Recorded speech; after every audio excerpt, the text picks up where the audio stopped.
What does it take to make workshops work? And how can we facilitate collaboration that sticks and leads to results? My name is Miriam Hatness, and with the Workshops Work podcast, I'm on the mission to find the magic ingredient that make workshops work.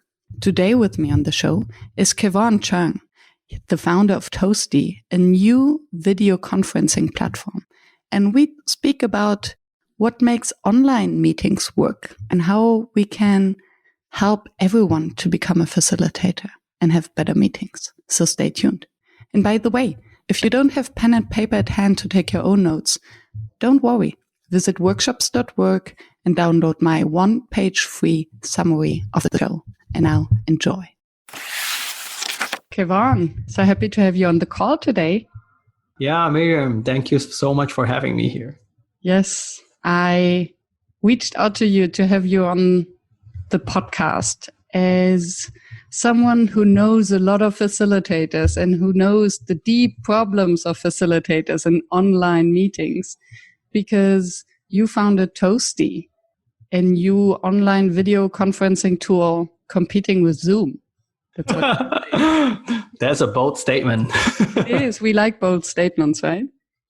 Definitely. Yeah. Wonderful.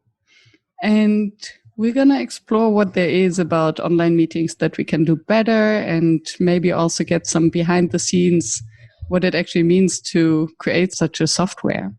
And before we get there, always like to ask the question, would you call yourself a facilitator? Yeah, that's a good question, because oftentimes I say I'm not a facilitator. And then the professional facilitators would tell me, hey, Kevon, everyone is a facilitator. So in a way, I think, I facilitate my own internal team meetings. Sometimes I run group demo calls and I have to facilitate that experience as well. So in a way, I'm facilitating a little bit, but I definitely wouldn't call myself like facilitator. I think that's a professional title that people deserve it because they know a lot more. So I wouldn't call myself a facilitator. That you're growing into the role. Yeah, that's interesting. Yeah. You said I know a lot of facilitator, but I'm not one. So that makes it even more interesting. Like, why do I know so many of them? Yeah, and it might help that you keep the outside perspective of not being too much into the facilitator's world. So you always have this also critical view, maybe. Yeah. Do you know why I get to know so many facilitators, actually? Actually, no. So when I start working on this virtual meeting platform, I have a theory that the professional facilitators, they are always looking to level up the whole experience. Mm-hmm. So post-COVID, they are the first group of people who jump into it and start experimenting and trying new stuff. So my theory is that if you want to learn from the best people. But of course, it doesn't really apply for the rest of the population, because not everyone is interested in so much of the technicality. Mm-hmm. But what I hope to do is to learn from the best, but see if we can simplify it so that the everyday person can also level up their meeting a little bit more. Wonderful. I like that. And it actually relates to what I had in mind before with your outside perspective. Because I think as a facilitator, and I remember very well our first exploration call, when you asked me, okay, what is it that you would wish to have on a video call? And I was just shooting ideas at you, like a random idea generator. And I can imagine that this translation process that you're doing then, hearing what their actual basic need is and translating it into a technicality that simplifies actually their wish and the process they aspire to have in a video call. That's exactly right. Yeah, we have to shoot down so many ideas because it's just too technical. I still wish for this one option to have a timer on the airtime for participants that you say, okay, you have 1 minute to speak, and after the minute, the microphone just switches off, because it takes so much of this pain from the facilitator that we have to make kind of hand signs, please now. That's true. That's true. It's coming up. Just not sure when. Yay, yay. Shoot me a message. I will promote it. So what is the hashtag you would give yourself if it's not facilitator? So I'm looking up my wall in front of me. I have a few quotes here. And one of them says, "Comfort is the enemy of growth." I keep reminding myself that. So the reason why I think that this is a good hashtag for me is I'm the kind of person that likes to put myself in a very uncomfortable situation. The more uncomfortable I am, like the more I know I would get so much out of it. Because the way I think about it is that no matter what happens, I'll be gaining more than losing from this experience. And things always turn out to be better than we expected. So I just keep pushing myself. like I remember one week I was trying to wake up at 5 a.m. every single day to go out and run and do some work before everyone wakes up. I don't do it now because it's just so hard, but I like that experience, and I get to talk about it. Yeah, I can totally relate to that. I also had my 5 a.m. period in life, and it's actually nice. So I still like the idea, but then I just cannot cope with going to bed so early. But I think sometimes we don't have to do it constantly. Our priorities change every single week, right? So sometimes we can bring it back, sometimes we can let it go, and that's okay. That's true. And simply knowing that it is feasible, but just putting yourself out there, taking the decision and doing it. I have this with cold showers. I started with just, okay, let me try that. I read so many good things about taking cold showers. And now I'm doing that for over a year. And wow. It would feel weird to finish my shower warm. Just in so the whole shower is cold. Well, I was in the beginning, I was very extreme and I took only cold showers. Oh. And now I finish every shower cold. Okay. Yeah. Let's find some balance in life. I'm very curious to hear and to share with the audience the story behind Toasty. How did you actually come up as a non-facilitator with the idea of putting a new video conferencing tool out there? I guess the story really starts because like video meeting, it is not just facilitator who runs it, right? Basically anyone can just host a meeting. So it relates to us a lot as well. But what we see is that it's the difference. Actually, COVID is the trigger point. Because if you think about it, when you say virtual meeting pre-COVID, I think for me, I think of like business meetings, people like calling each other from different office and just get things done. Like we talk about point 1, point 2, point 3, and end of meeting. Bye-bye. And it's a lot of talking. Yeah. But what happened after COVID starts to kick in is that it's not just business meeting. Like a lot of these virtual meetings now actually means virtual gatherings. It could be community getting together. It could be church group getting together. It could be a workshop. It could be training, just all kinds.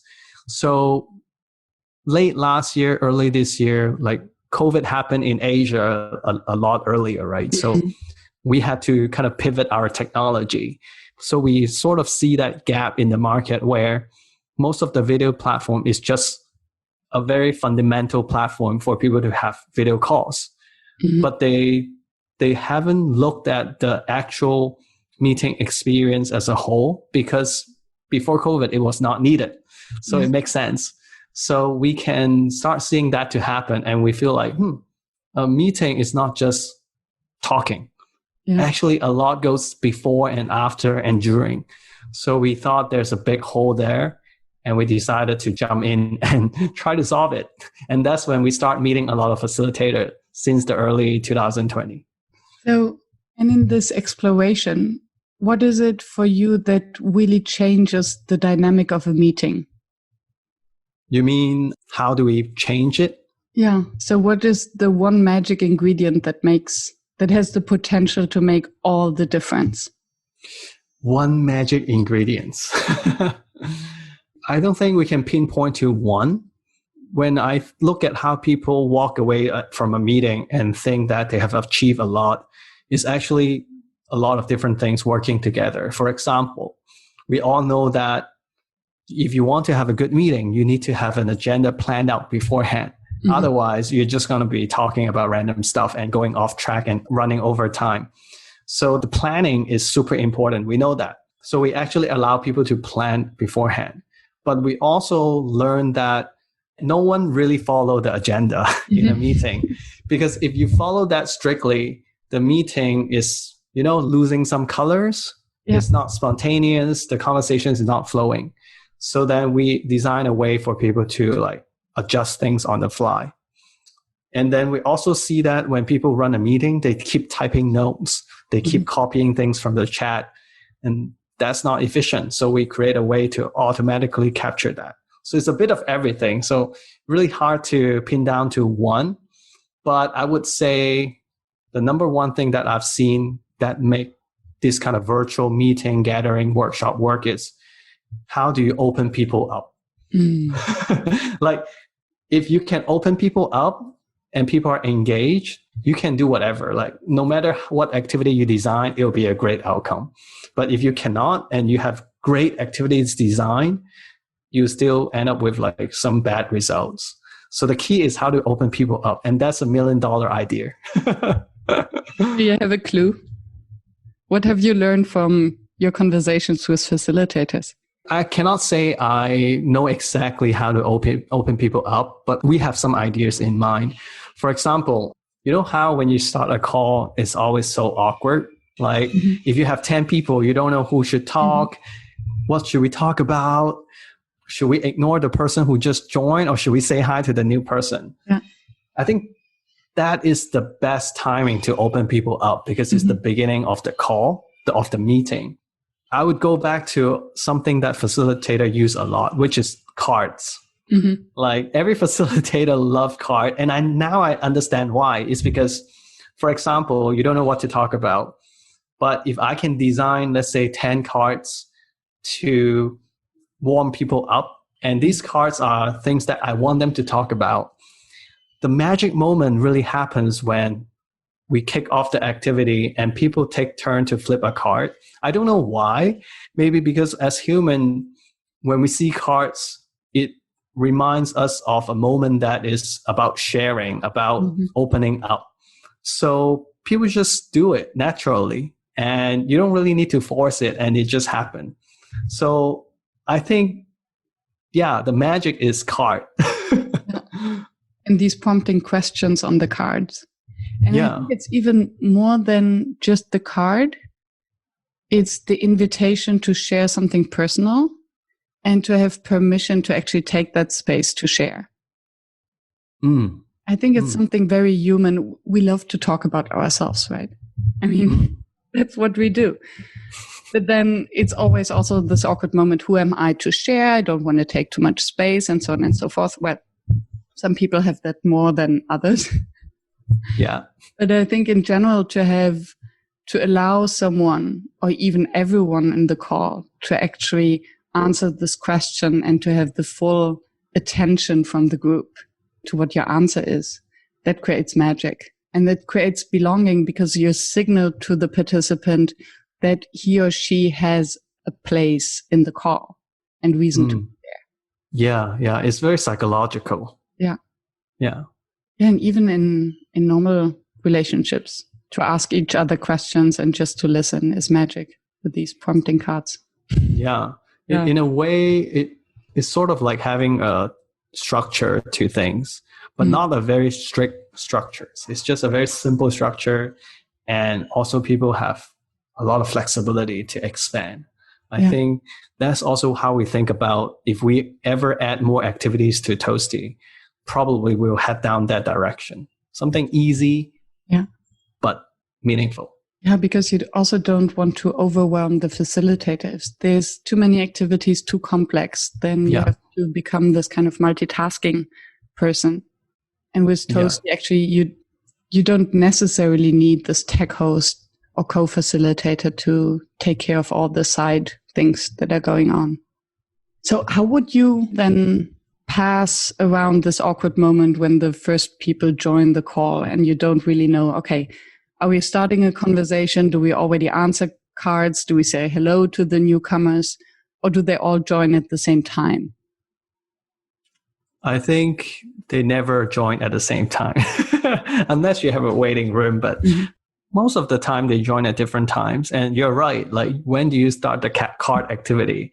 I don't know. Actually, I don't have an answer for that.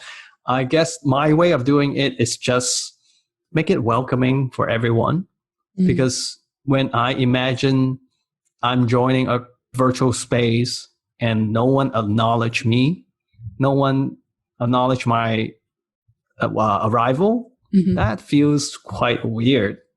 So for me, when I'm hosting, I just make sure to say hi to everyone. It's not so important for people to start chatting at that point, I think. Yeah. I like to play music and just do a little bit of dancing. Then you don't necessarily have to talk so much. Yeah. Which takes away some awkwardness, which is always good. How did you change your own team meetings since you learned so much about the art of facilitation? Let me see. My team is very small. So we have 6 people right now, all remote. So I think for quick meetings, we don't really need to use any particular facilitation techniques because it's just too much if we try to force it into that. Yeah. But I remember one time I was running like a ideation kind of brainstorming workshop, and I bring in liberating structures. It's called TRIZ. And I use that structure to guide us to kind of reflect and then come up with some action items of how we want to move forward. And at that point, I just learned about liberating structures. And I just find it to be so powerful because in a way, these are really simple structure, right? If you think about it. And the key is so simple that any person can just use it and it will guide your people to work on or talk about the right things. So yeah, I think liberating structure is my go-to now. Yeah. If I ever want to kind of get a group of people to do something together. And maybe someone in the audience might not know what TRIZ is. Can you just give us a very quick... Okay, you're testing me to see if I remember it. I think basically TRIZ is kind of a way of looking at things from an opposite side first. Let's say we want to have a really good team culture. We want to improve our team culture. Then you start off with thinking about all the bad cultures. What would happen if we have bad culture? And you list everything down. And then the next step, you try to think about how you can avoid that to happen. Yeah, so it's basically something like that.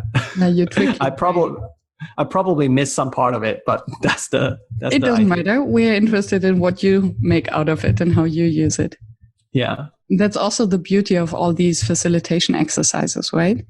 It's like, for me, I always use the example of cookbooks. So I read recipes and I like them and then I make them my own. So I would never really follow a recipe just as it's written. But I think, okay, vegan recipe sounds nice.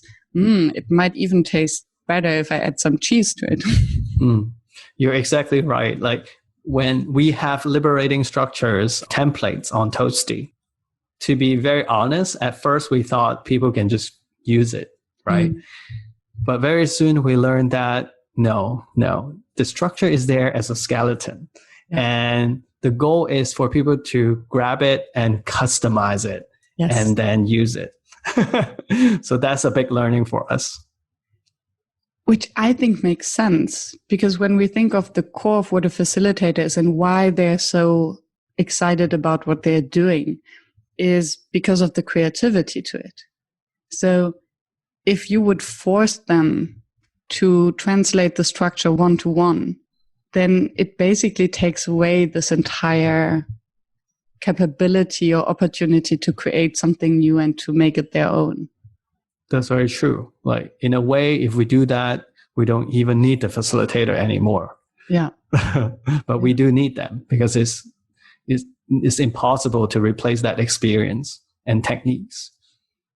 I agree. I think if more managers and team leaders would actually learn about facilitation and understand what it is, right? Yeah, the world would change significantly. Yeah, I think let's hope for that. Let's work together on that. Absolutely.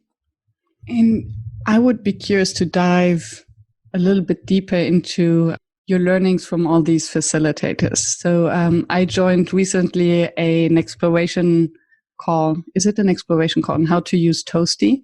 Mm-hmm.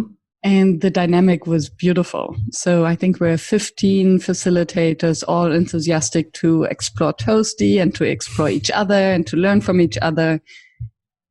What has been the most surprising thing that happened in one of these calls to you personally? This is a huge learning for myself. Before I get to know this facilitation technique, I always think that if you're running a meeting or a workshop and you're the host, you are the one in charge. You are the one who's like, do this, do that. Let's move on, blah, blah, blah. So you're kind of like the dictator. But what I learned about a good host is that, no, you basically create the space for people to talk and to collaborate. And then you move to the back of the room, to the corner, and you stay there and stay shut up. So you join, we have been running this for like a couple months already. And if I go back to the first time I run it, I'll be talking a lot.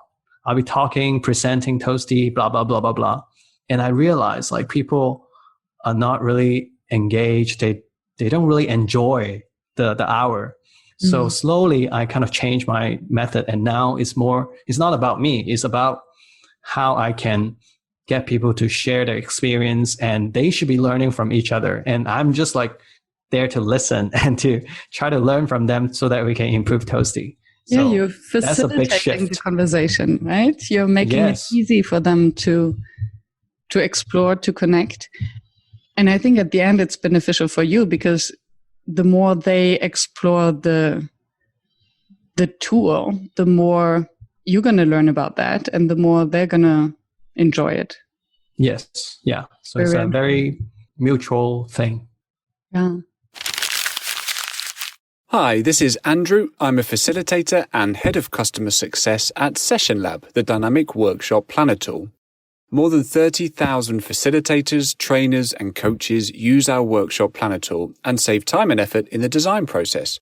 So, how do they do it? Our drag-and-drop agenda builder makes it easy to transform your ideas into high-quality workshops, and the timing of your agenda automatically updates when you make changes. You can collaborate in real time with your colleagues and easily share professional-looking printouts with your clients. And if you need inspiration, you can check out our library of more than 500 activities and exercises and simply drag the ones you need right into your workshop agenda. So check out Session Lab to save time and effort in your workshop design process. And now get your first 2 months of Session Lab Pro absolutely free at sessionlab.com/workshopswork. What I hear, and I'm amazed by that, is how much you learned about the true art of facilitation in just a few months by testing it, by learning from the best, as you said, and throwing yourself out there. What would you recommend to someone who maybe still hosts these boring meetings where they talk a lot and then they're frustrated at the end because the hour sucked all of their energy? I think it all comes down to a structure and the activities that you design. Because from what I observed, the facilitators, they really like to have different activities, and the activities don't last for too long. It's like short and quick to keep people engaged and get something to the participant for them to work on. I wrote an article about how virtual audience is kind of like kids, like 5 years old. Because if you don't give them something to do, they're just going to sit here and stare or check their messages. So the technique is to get them busy, keep them occupied. And if you give them a little bit of group work, that's even better because there's some kind of peer pressure. When the group has only 2 or 3 people, how can you slack off, right? So I guess, my recommendation would be really prepare for it, have an agenda, and think of some activities like liberating structures. And there's so many types. It doesn't have to be liberating structures to get people to collaborate. And my kind of key reminder to people is that you have to keep it fast paced, but also keep it slow. So it's contradicting because to keep it fast paced means you have to keep the activity short. You have to keep moving to different topics. But when you think about letting people to have the time to reflect, to discuss, to share, to type their inputs, usually you can ask people, hey, I give you 60 seconds in the physical room. You give them 60 seconds and they would be okay. But virtually, they need more than that. They need like maybe 2 minutes. So that's what I mean by keeping it fast, but also keeping it slow. Yeah. Having a high pace without stressing. Yeah. You don't want to be like, keep jumping around. Yeah. Why do you think does it take longer in the virtual space than in the physical? I think because you probably don't have their 100% attention. So you might have to some people might be lost and you have to repeat, and that's another 30 seconds, right? So, and then I think sometimes there are technical things that you just don't foresee. So that's why they need a bit more time. Like imagine in a physical room, when you say it, they hear it right away in their ears. But physically, maybe somehow the internet blocks the noise and they don't hear it right. It's hard to say, but just give them more time. Yeah. And I would like to come back to something that you said before. And I think, you're not the only one. So you said with your own team, you don't need so many structures and exercises and fun. So you basically have just the normal meetings in air quotes. Is it because I think of the saying that in German we would say the shoemaker wears the worst shoes? That if you're designing a platform that is for all this engagement, then you don't use it yourself? Or is it because at one point you don't need that anymore? But where's this line? How can you decide whether you're overdoing it, over designing, and then it feels awkward, as you said, or whether you're just reluctant because of habit? I think it all comes down to what type of meetings you're running. So for example, if we do daily stand-up and it's supposed to be 5-7 minutes long, during those meetings, I really don't want any structure or activity. I just want everyone to say one round and then we're done.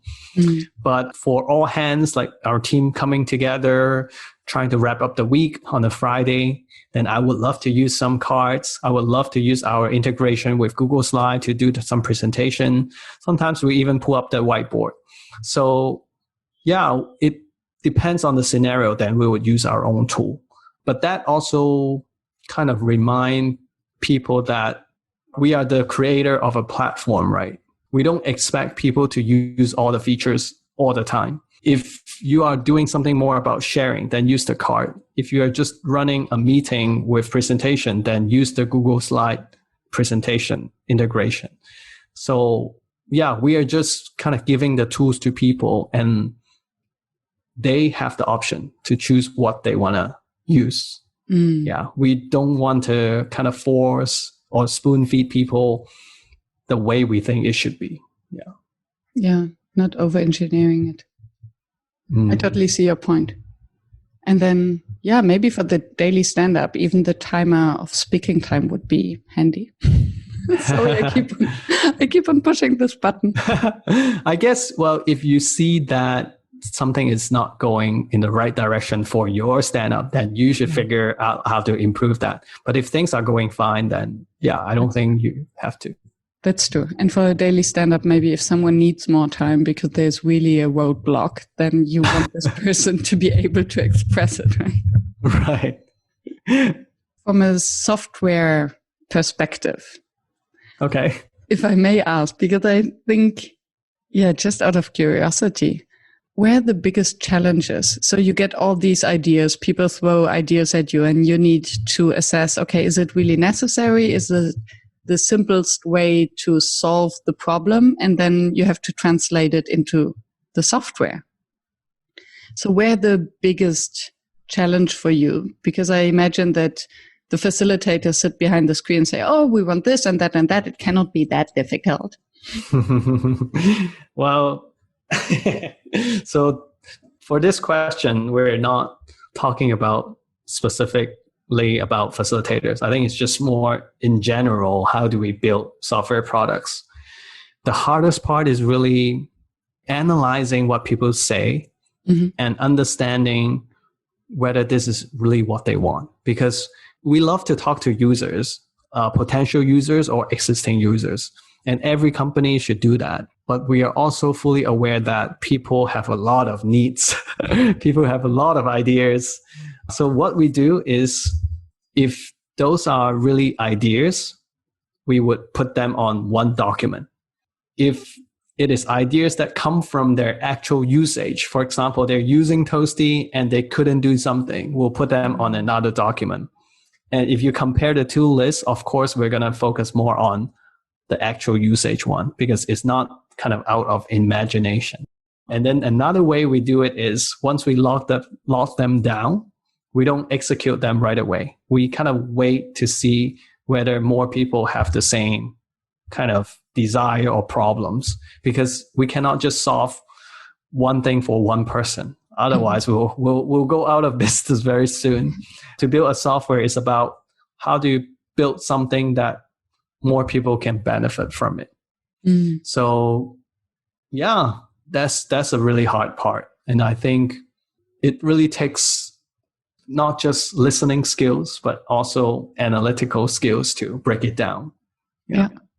And it's funny that you come up with this example, because for me, this is one of the key also facilitation skills, to listen, okay, what is the actual underlying problem of the group and how do they face to solve it? I mean, the difference then is that as a facilitator with a group, we basically give the problem back to them. We help them to make sense, and then they have to solve it. Whereas for you, then you have to make sense of what they're saying and then solve it with your team.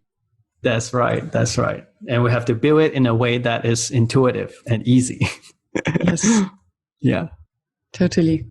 So I'd be curious also from your perspective, being the founder and in the development, why did it take so long to have more competitors to platforms like Zoom or WebEx or Teams, they are focusing really on the security side for corporates, but you're democratizing this basically.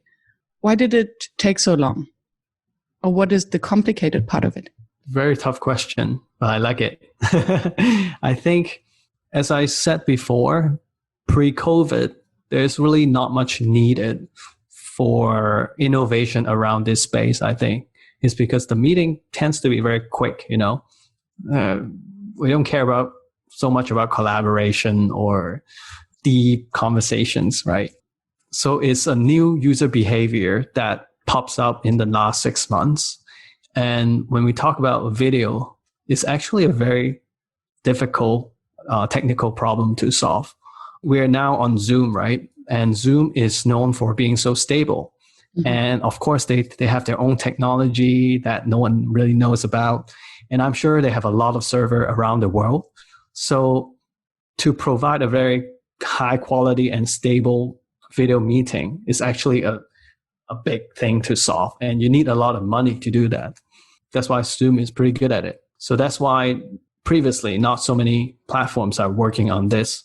But actually, if you look, like right now we're looking into the space, we just don't know the names, but there are actually quite a lot of companies and just more and more coming out in this year.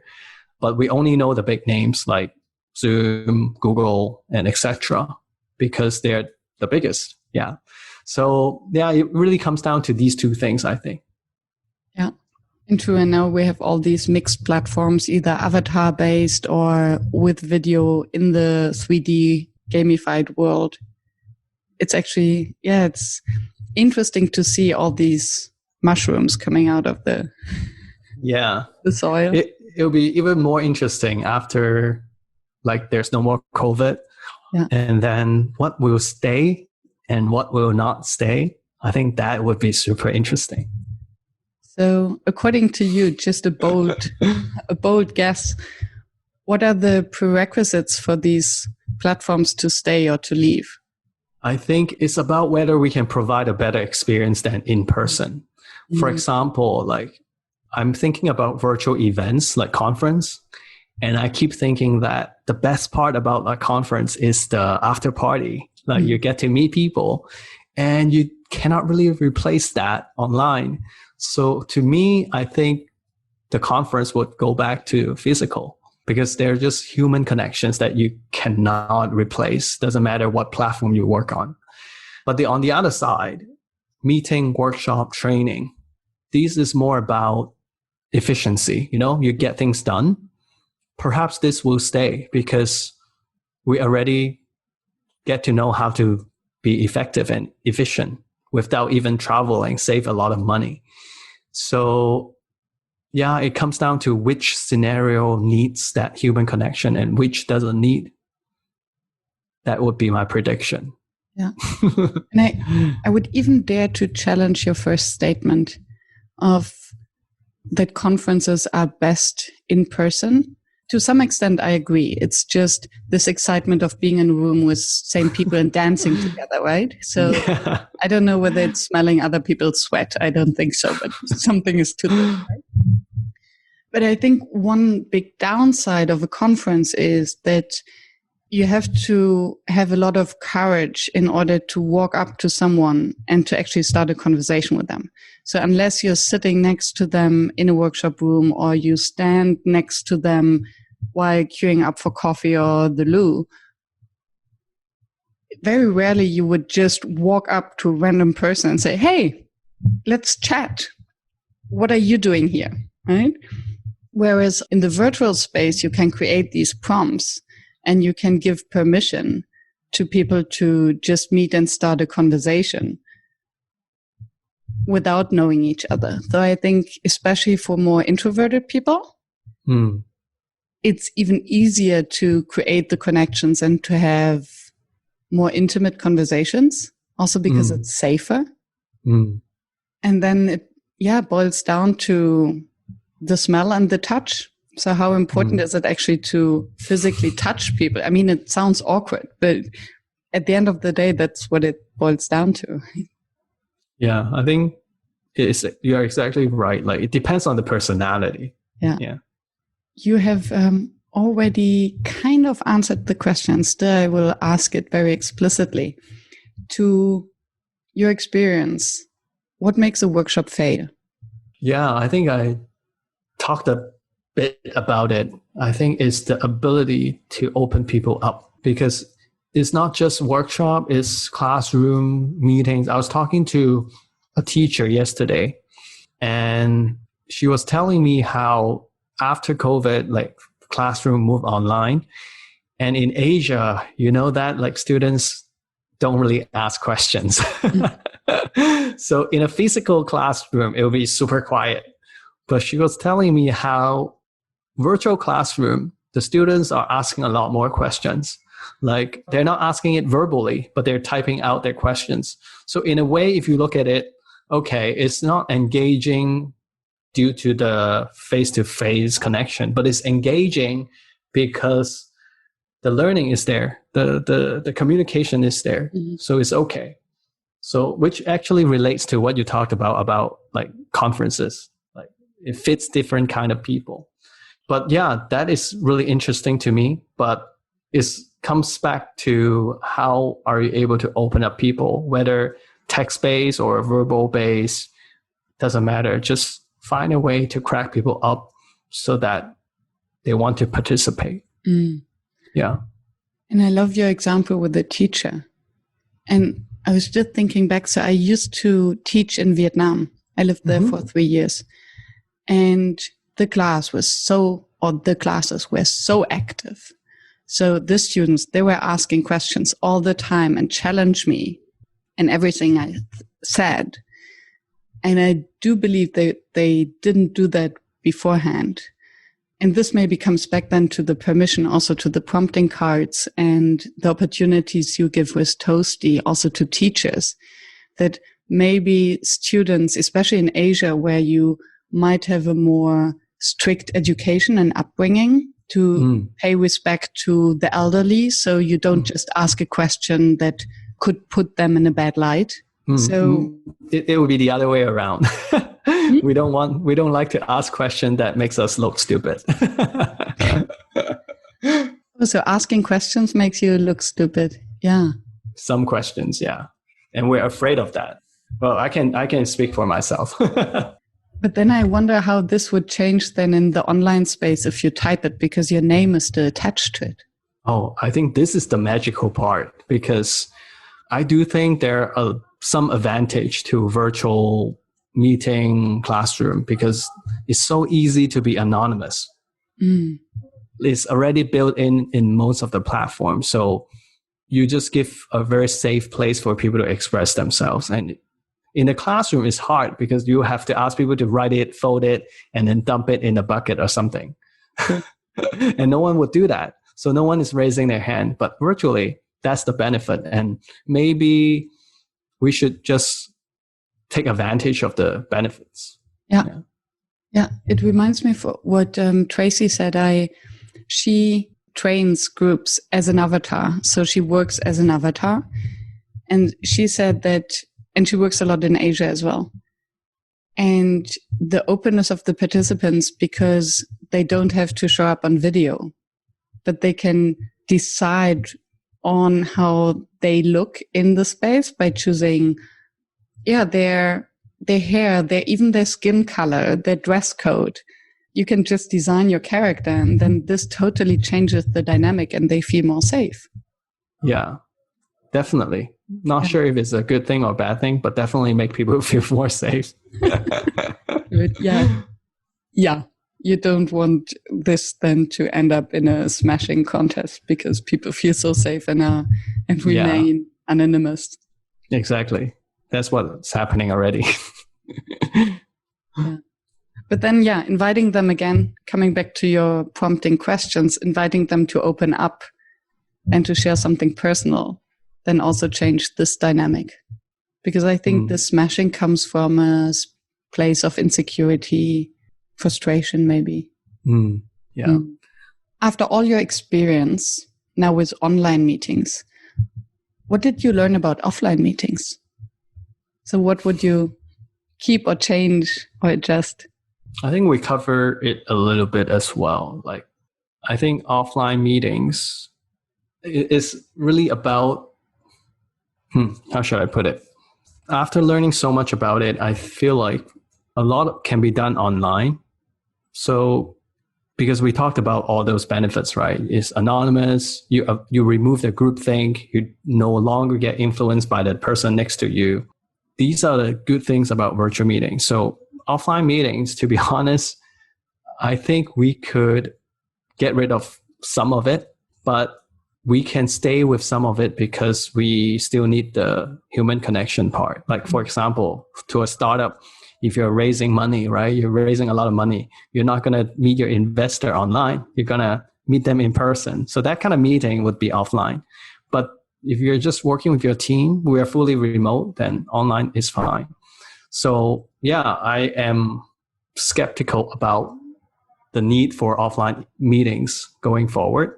But one thing I do know that is also some culture. Like in Asia, I would think offline meetings would come back very soon because it's a culture that enjoy the personal connection, to know the people that you do business with. But I feel like in other culture where they think, efficiency is the most important thing, let's just get things done, they would go for virtual. So I don't know what culture would play what part, but it's kind of like a sense for me. Yeah.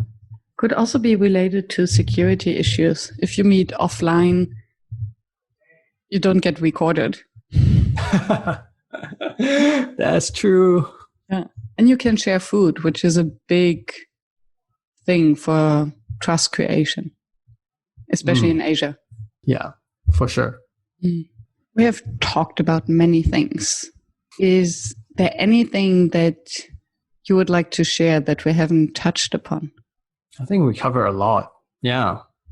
Oh, I think the last thing I want to share is if people are looking for ways, like your audience is looking for ways to level up their online meetings, I think sense of humor is super important.